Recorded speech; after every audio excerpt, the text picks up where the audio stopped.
Hello everyone, good morning.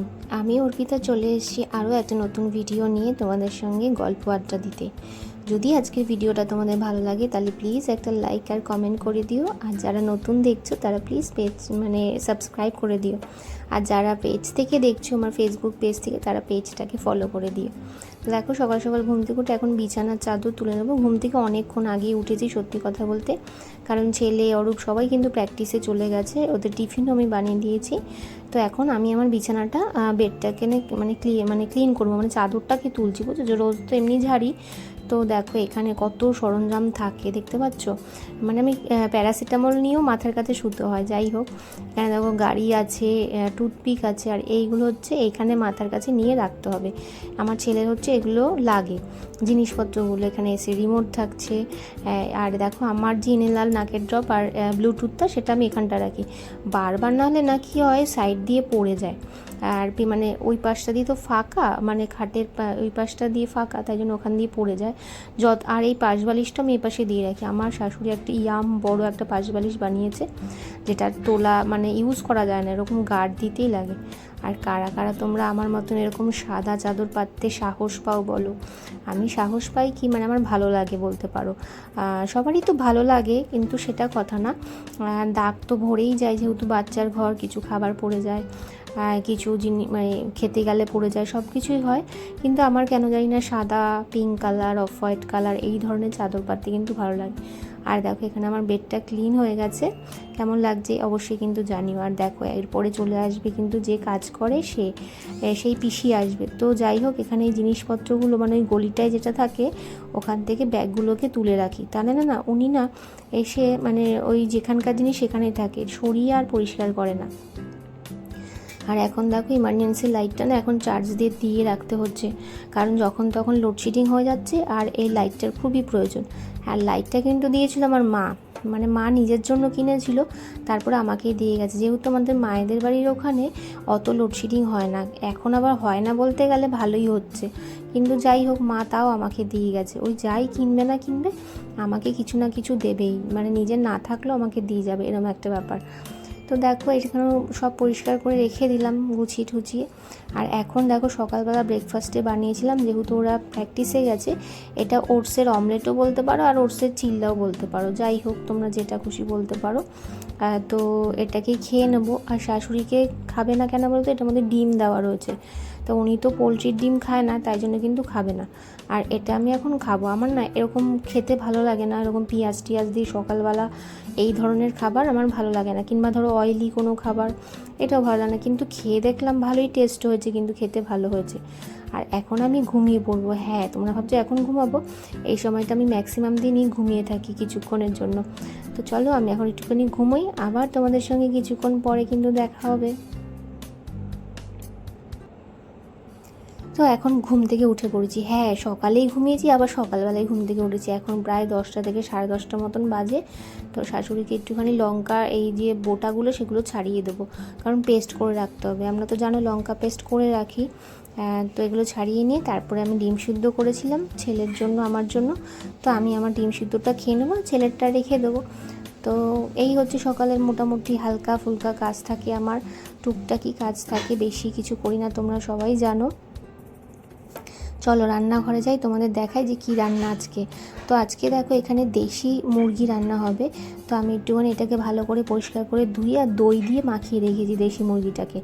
আর শাশুড়ি বললে একটু ধুয়ে দিতে, কেন বলো তো, ওই যে অনেক সময় মুরগির পালক থাকে, তো উনি তো ভালো করে চোখে দেখে না, তাই জন্য কিন্তু আমি ধুয়ে দিলাম, ধুয়ে মাখিয়ে রাখলাম। আর এইখানে দেখো এইটা হচ্ছে টমেটো, এটার মধ্যে রয়েছে হাফ স্লাইস করা টমেটো, হলুদ আর চিনি রয়েছে। এটা নিয়ে এখন চলো কাজকর্ম চলবে।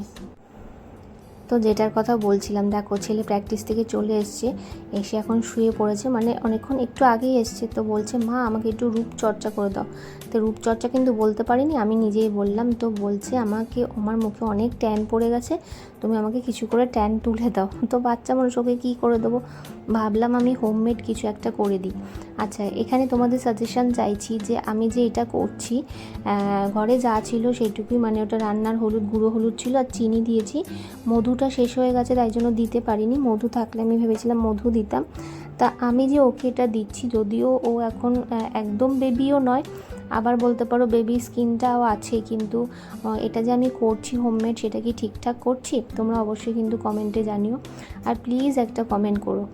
আর এইখানে দেখো ভালো করে ওকে এটা অনেকক্ষণ ধরে কিন্তু প্রায় কিন্তু 15 থেকে 20 মিনিট এটা আমি ওকে ম্যাসাজ করেছি। আর আমি জানি যেহেতু যে টমেটো ভীষণ ট্যান রিমুভ করে, আমি যতটুকু জানি, তো আমি কিছু বাইরের কিছু ইউজ করতে চাইছি না, স্ক্রাবার হোক, ট্যান রিমুভাল ক্রিম হোক, কিছু ইউজ করতে চাইছি না।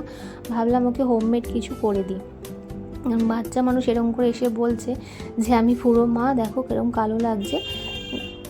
যদিও ওর মানে অত ফর্সা ওরকম নয় ও, কিন্তু যতটুকু ওর গায়ের স্কিনের থেকে কিন্তু মুখের স্কিনটা প্রচুর ব্ল্যাক হয়ে গেছে, মানে ট্যান সত্যিই কিন্তু পড়েছে, যেটা একদম দেখেই কিন্তু বোঝা যাচ্ছে। যেখানটা ফাঁকা থাকে ওপেন এরিয়া, সেগুলোতে যে ট্যান পড়েছে সেটা ওর যেগুলো ধরো স্কিনটা ঢাকা থাকে সেই জায়গাটা দেখলেই কিন্তু বোঝা যায়। তো দেখো এখানে ও হেডফোন কানে দিয়ে গান শুনছিল, আর এখানে তারপরে আমি করে দিচ্ছিলাম। এই দেখো আবার শসা দুটো স্লাইস করে বলছে চোখের উপরে দাও। ম্যাসাজ তো আমার হয়ে গেছে, এবার 5 মিনিট এরকম শসা চোখে দিয়ে শুয়েছিল। তো আমার ছেলে দেখো রূপচর্চা, এসব কিন্তু কোনো দিনই কিন্তু ওর এসব আগ্রহ ছিল না যে কিছু করতে হবে। তো এখন দেখছি আজকে এসে আমাকে বলছে, তো বাচ্চা মানুষ যখন বলেছে তাহলে করে দিই, ওকে কেন নিরাশা করব। তো ওখানে 5 মিনিট শসা চোখে দিয়ে শুয়েছিল, তারপরে আমি এখানে একটুখানি বসেছিলাম। আর আজকে আমি শ্যাম্পু করেছি। এখন তারপরে গেছিলাম কিন্তু ওকে স্নান করাতে, ওকে স্নানটা আমি করিয়ে দিই খুব কম, কিন্তু মানে মাঝে সাঝে কিন্তু একা একাও করে। আর এখন আমাদের খাওয়া হয়ে গেছে, ওকে ঘুম পাড়িয়ে দিয়েছি, এখন আমিও কিন্তু ঘুমবো দুপুরবেলা পরে আবার দেখা হচ্ছে। আর এখন হচ্ছে গুড ইভিনিং, ঘুম থেকে উঠে পড়েছি, দেখো আমাকে কিরকম পাগল পাগল লাগছে। তো এখন যাব ছেলেকে পড়তে নিয়ে, ড্রেস চেঞ্জ করে নিয়েছি। আর ওকে বললাম কি খাবি, বললো আমাকে জলমুড়ি দাও। আমি নিজেই চেয়েছি জলমুড়ি, এই যে এটা জলমুড়ি খেতে ও প্রচণ্ড ভালোবাসে আর পছন্দও করে। আর অনেকে বাচ্চা আছে কিন্তু খেতে চায় না জলমুড়ি, কিন্তু ও কিন্তু ছোটোর থেকেই খায়।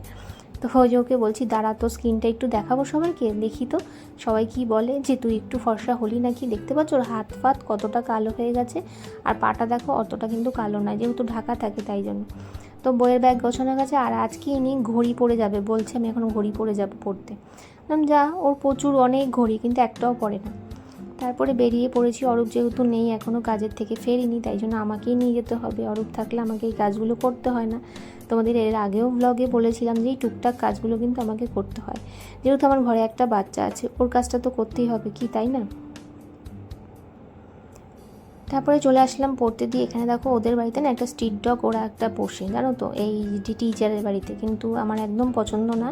আর ও ভীষণ ভয় পায় আমার ছেলে, আর ওকে যে ধরতে বলছে ওর বাড়িতে যারা আছে, বাবা হোক মা হোক, তাদেরকে বলে ধরতে, তারপরে ও কিন্তু যায়। অনেক বাচ্চাই ভয় পায়, অনেকে ভয় পায় না, কিন্তু সূর্য ভীষণ ভয় পায়, যেহেতু ওকে বিড়ালে আঁচড় দিয়েছিল, তাই জন্য ও ভীষণ এইসব পশু পাখি মানে পশু জিনিসগুলোতে ভীষণ ভয় পায়। তো ছেলেকে পড়তে দিয়ে চলে এসেছি এখন বাড়িতে এসে একটুখানি একটা রেসিপি বলবো না, মানে একটা খাবার বানালাম আমার নিজের জন্য। চিড়ে ভাজা বানিয়েছি, চিড়ে ভাজা বানালাম ঘি দিয়ে চিনি দিয়ে, যেরকম চিড়ে ভাজা সিম্পল বানানো হয় সেরকমই সেটা বানিয়ে এখন একটা আমি খেলাম। তো সন্ধ্যেবেলা টিফিনটা কিন্তু আজকে এটাই করেছি। আর বাড়িতে এখন কেউ নেই, শুধু আমি একাই রয়েছি। শাশুড়ি গেছে একদম পাশের বাড়িতে ঘুরতে, একটুখানি চলে আসবে একটু পরে। আর ছেলে তো পড়তেই গেছে জানো তোমরা। তো আর আমার ছেলের আজকে রূপচর্চা, শরীর চর্চা, ওটা দেখানো হয়নি তোমাদের। ঘুম থেকে উঠে ও একটুখানি ব্যায়াম করছিল, সেটার ভিডিও করিনি। সবসময় পছন্দ করে না ভিডিওটা করা, আর নিজস্ব কিছু রাখতে চায়, বলে না না মা এখন ভিডিও করো না, এরকম একটু বলতে চায়। তো করছিল, যাই হোক। এখন তো এটা খেলাম, চিড়ে ভাজাটা খেয়ে না আমার দাঁতটা ব্যথা করছে ভীষণ, মানে একটু শক্ত শক্ত হয়ে গেছে, তাই জন্য। তো একটু লাইভে এসেছিলাম, অবশ্যই কিন্তু যারা ভিডিওটা দেখছো একটু লাইভটা জয়েন করেও, যদি পারো তো লাইভটা একটু জয়েন করো। তো দেখো এখন রাত্রিবেলা প্রায় 10:30টার বেশি বাজে, ছেলেও পড়ার ওখান থেকে চলে এসেছে, আর আসার সময় অরূপ নিয়ে এসেছিলো। তো এখন তোমরা জানো যে কি রান্না হয়েছিল, তো চিকেন, দেশি চিকেন, আর হচ্ছে সাথে ছিল রায়তা খেতে আমার ছেলে ভীষণ পছন্দ করছে আজকাল, বলছে খালি রায়তা দাও সাথে। আর এদিকে দেখো এখন দেখছো ঋত্বিকের একটা বই, তো বলছে আমাকে ভিডিও করবে না। ওই যে বাচ্চা মানুষ, কখনো বলে আমাকে ভিডিও করো, কখনো বলে আমাকে ভিডিও করো না। তাহলে দাঁড়া তোদের দেখাই, তো মানে ওদের বন্ধুদের দেখাই যে তুই কার বই দেখছিস। তো এখন বই দেখছি, ও আমাদেরও খাওয়া দাওয়া হয়ে গেছে, অরূপেরও সবার হয়ে গেছে। এখন এই বাসনগুলো সিঙ্কেই থাকবে, কারণ জল দিয়ে রেখে পরিষ্কার করে রাখলাম, যে সকালবেলা কাজ করতে পিসি আসবে, সে মাজবে, তাই জন্য। আর এখানে এখন আমি টেবিলটা পরিষ্কার করে নেবো। এই টেবিলটা আমার অনেক পছন্দের, অনেক প্রিয়, অনেক ভালোবাসার, মানে এত ভালো লাগে আমার, এত স্মল, এত কিউট, আমার ভীষণ পছন্দ। তো এগুলোকে পরিষ্কার করে নেবো, কারণ ডাইনিং টেবিলটার এত অবস্থা খারাপ হয়ে যাচ্ছে, আমি যদি হারিয়ে যায়, হাতি হারিয়ে গেলেও খুঁজে পাওয়া যাবে না, এতটাও শোচনীয় অবস্থা। তো যতটুকু পরিষ্কার করতে পারলাম করলাম, করে এখন রাত্রিবেলা যাব ঘুমোতে। তো চলো আজকের মতন ভিডিওটা এখানে এন্ড করছি। যদি ভালো লেগে থাকে তাহলে প্লিজ লাইক, কমেন্ট, শেয়ার আর সাবস্ক্রাইব করে দিও। সবাই ভালো থাকবে, টাটা।